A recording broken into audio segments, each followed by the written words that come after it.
Hello. The Supreme Court has once again stated that the paper was leaked and there is no doubt about it. If the matter had not gone to the Supreme Court and everything was left to Education Minister Dharmendra Pradhan, would the minister have ever admitted this? There is no doubt that the paper was leaked and the sanctity of the examination has been compromised. However, the court does not want to make a hasty decision about conducting the exam again. The court's question indicates that it is concerned with when the paper was leaked.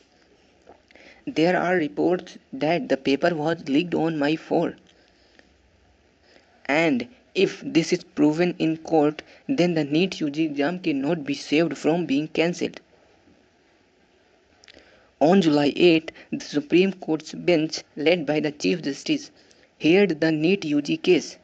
Several important questions arose, the answer to which will make it clear whether the government still considers this issue lightly, limited to a few students, or if it will have to accept the Supreme Court's statement that the paper was indeed leaked and the exam's sanctity was breached. The Supreme Court has asked several important questions to the NTA and the investigating CBI. The court has said that it will only decide to conduct a re-exam if it is completely determined that the paper leak was widespread and occurred long before the examination on May 5. The court stated that before ordering a retest, it must consider all 2.3 million students involved. The next the On July 8, the Supreme Court made a significant decision directing the NTA to publish the result of all students. The NTA usually publishes the result of only the top 100 candidates and the top 10 candidates from each category, including their names, roll number, and states. This limited disclosure revealed that 6 toppers from a particular center scored 720 marks. Now the court has said that the result of all students must be published. We have not yet received a copy of the decision, but our question is whether the NTA will publish the result of all students or select a specific cutoff, such as publishing result only up to 580 marks. Another question is when the NTA will publish the result.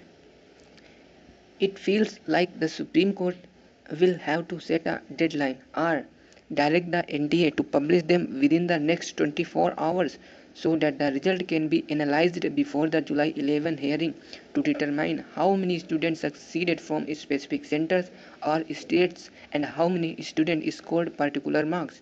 The NTA should have done this earlier so that people could analyze the result themselves and identify any discrepancies. The revelation of fraud from the result of just the top 100 students indicates the potential magnitude of what might be uncovered from the result of others. The court has essentially said the same thing, that the result should be published so that it can analyze the situation. The court has not yet decided to cancel the exam. It has made 2 points in this regard. If the leak was widespread and the tainted student cannot be separated, then a re-exam can be considered. However, the court will first try to determine the nature of the paper leak. If the leak was not widespread and the tainted student can be identified, then ordering a re-exam would not be appropriate. The court has clarified that the decision involves 2.3 million students and it wants to make a well-informed decision before cancelling the exam. The court also has asked a crucial question: how much time is involved from the printing of the question paper to it being sent to the NTA? How long does this process take? The court has also asked the NTA when the paper leak occurred, when the leaked paper was distributed, and what the time gap was between the leak and the starts of the exam on May 5. If the court concludes that there was a significant time gap between the printing of the paper and the exam, and between the leak and the start of the exam, then the exam may have to be cancelled. The court's implication seems to be that if the paper was leaked on the night before the exam, then the leak could be widespread, reaching many people, and it cannot be determined whether it reached 5 or 5,000 students. The FIR copy filed at Shastri Nagar police station in Patna states that a student named Ayush was called from Kota to Patna and received the paper on May 4. Ayush and other students were made to memorize the answer. Ayush gave this statement under section 161, and Anurag Yadav also stated that he received the paper on May 4. If someone gets the paper a night before the exam, it cannot be confidently stated that it did not spread to other states. Several newspapers have reported that the paper was distributed the night before and students were made to memorize the answer. If it is proven in court that the paper was leaked on May 4, can the re-exam be prevented? In our video, in 2015, a paper leak occurred in Rohtak, and the Haryana police told the Supreme Court that the paper might have reached over 300 students, making it difficult to catch all the suspects. Therefore, the exam was cancelled. In 2015, the Supreme Court cancelled the exam and conducted the medical entrance exam again on July 25, 2015. Now, several arrests have been made in Gujarat, Maharashtra, and Bihar regarding the paper leak. How can it be ensured that the scope of the leak was not widespread and that it did not reach beyond a certain number of students? The court has said that if this cannot be ensured, then the exam may have to be cancelled. The court has also noted the unprecedented number of students scoring 720 marks. Considering the complaints from parents, the court asked how many of these students are among the 1,563 who were given grace marks? This is an important question raised by the Supreme Court.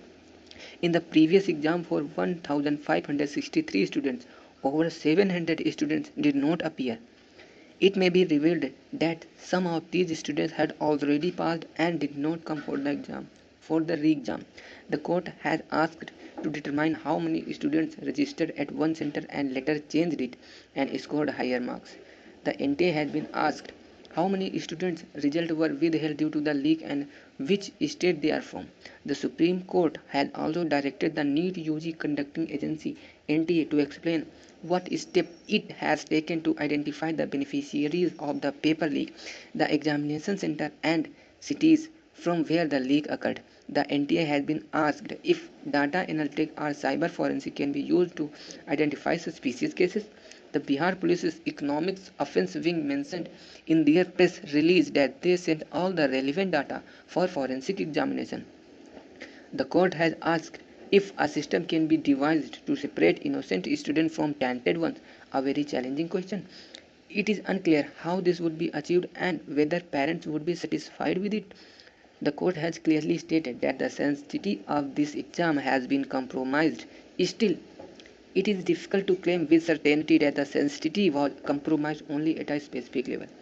The CBI should clarify whether it has interrogated NTA Chief Pradeep Kumar Joshi or NTA officials. These are our questions. The Supreme Court has asked the CBI to file a status report on the NEET UG investigation. It has also asked the petitioner to justify their claim that the paper leak was widespread and that the examination should be cancelled. The court had directed the parents to prepare a 10-page petition collectively explaining why they want the exam to be cancelled. In the hearing on July 11, we may get concrete answer to some questions. However, these questions have already been raised in media. Thank you.